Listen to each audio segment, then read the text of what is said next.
La politique sur le handicap à Lavelanet, ça se traduit déjà très bien parce que je pense qu'il y a une bonne volonté, une bonne vision du handicap par rapport à tous les élus. Je pense qu'ils sont sensibles à la cause. Après, qu'est-ce que je pourrais dire? Je pourrais dire que depuis que j'ai été élu en 2008, il y a cette volonté, puisqu'on peut se rendre compte que, par exemple, au Stade Paul Bergère, nous avons fait un abri PMR. À la mairie, nous avons mis un ascenseur. Nous avons fait aussi au tennis qui a été aménagé pour les personnes à mobilité réduite.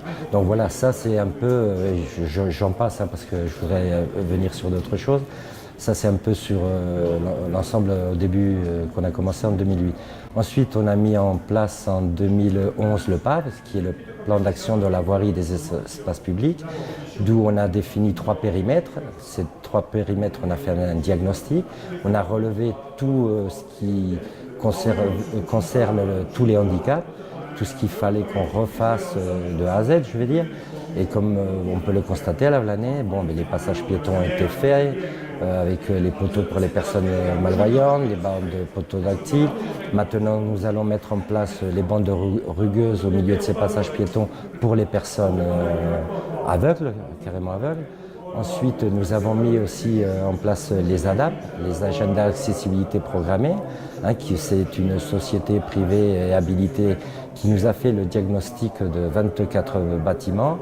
Et en sachant que sur ces 24 bâtiments, sur 9 ans, ça va faire un coût à la mairie de 1 million, j'arrondis, 1 200 000 euros.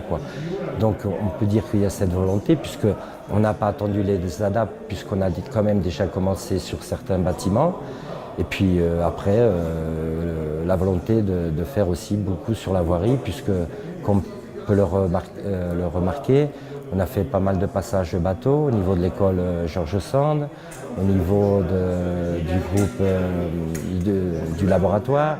Enfin voilà, on fait aussi un travail avec la commission communale accessibilité, d'où Manu Constantino en fait partie. Il y aurait quelques petits points noirs sur Lavelanet. Je trouve que la commune fait des efforts.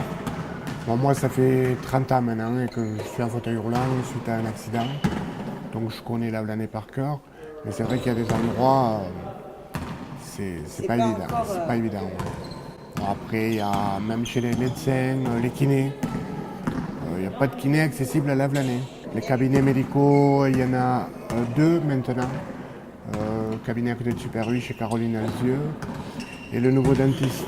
Après, il y a des marches. Dans tous les cabinets médicaux, il y a des marches. Le centre sportif multisport, lui, par exemple, il est bien équipé. Oui. Je n'ai pas visité encore les toilettes et tout, mais apparemment Raymond, donc je fais confiance. J'irai voir tout à l'heure. Mais bon, je vois qu'il y a un ascenseur.